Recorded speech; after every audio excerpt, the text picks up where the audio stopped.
क्या कभी सोचा है कि अगर किसी सुबह हम नींद से जागें और इंटरनेट बस गायब हो चुका हो तो क्या होगा?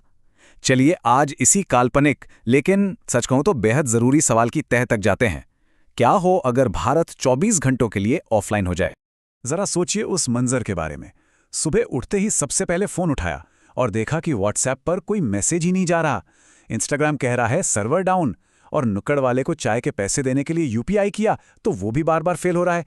कैसा लगेगा? और फिर धीरे धीरे खबर साफ होती है।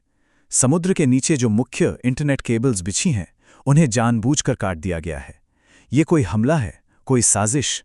वजह अभी तक साफ नहीं है, पर नतीजा हम सबके सामने है। अचानक पूरा का पूरा देश डिजिटल दुनिया से कट चुका है। लेकिन सवाल ये है कि ये सब मुमकिन कैसे है? क्या सच में बस कुछ केबल्स कटने से पूरा देश रुक सकता है? इसको समझने के लिए चलिए पहले इस सिस्टम की बुनियाद को समझते हैं। हम में से ज्यादातर लोगों को यही लगता है ना, कि इंटरनेट हवा से, सैटेलाइट से चलता है। लेकिन सच्चाई इससे बहुत अलग है, बहुत ज्यादा फिजिकल है।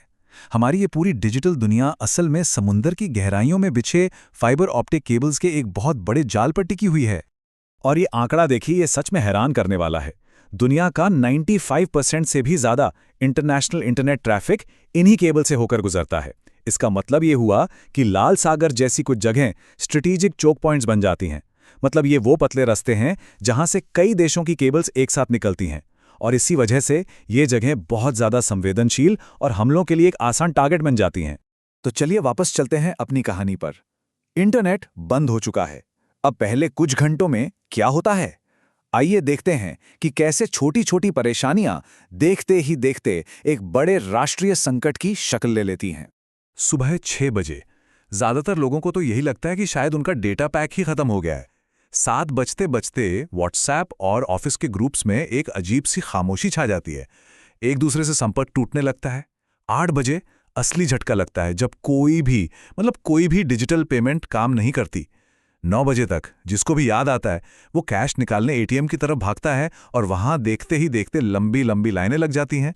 और 10 बजे तक वर्क फ्रॉम होम पर टिकी पूरी की पूरी सर्विस इकोनॉमी घुटने टेक देती है। अब ये सिर्फ किसी एक इंसान की परेशानी नहीं रह जाती। देखते ही देखते वो सारे सिस्टम एक एक करके चरमराने लगते हैं जिन पर हमारा पूरा मॉडर्न समाज टिका हुआ है। इसका असर हर एक सेक्टर में महसूस होता है।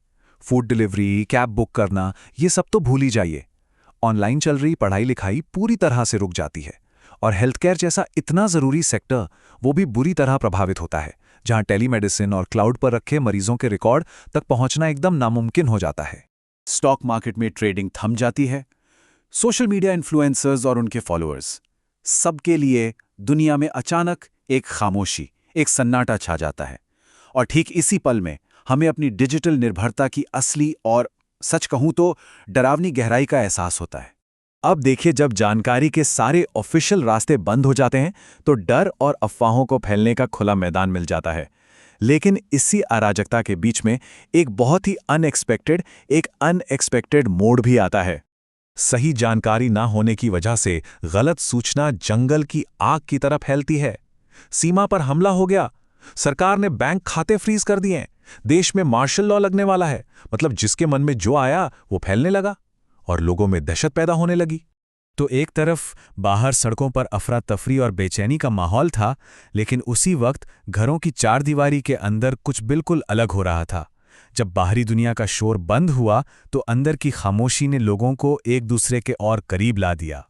सोचिए, जब फोन सिर्फ एक बेजान डिब्बा बनकर रह गया तो सालों बाद परिवारों ने एक दूसरे से सच में बात करना शुरू किया।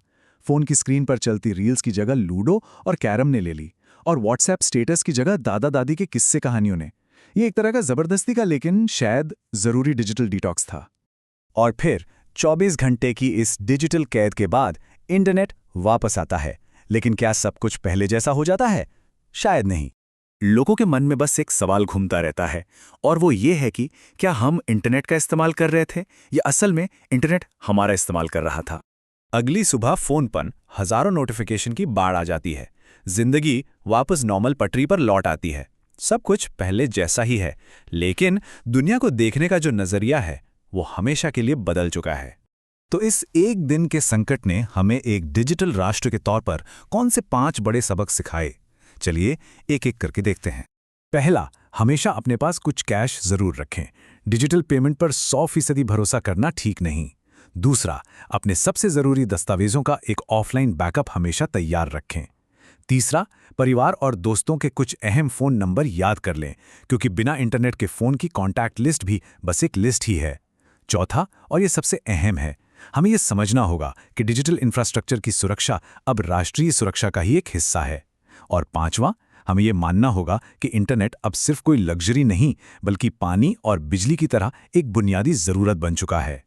और आखिर में एक सवाल हम सबके सोचने के लिए, अगर इंटरनेट सच में एक दिन के लिए बंद हो जाए तो वो कौन सी एक चीज होगी जिसकी कमी सबसे ज्यादा खलेगी? इस पर सोचना वाकई दिलचस्प होगा।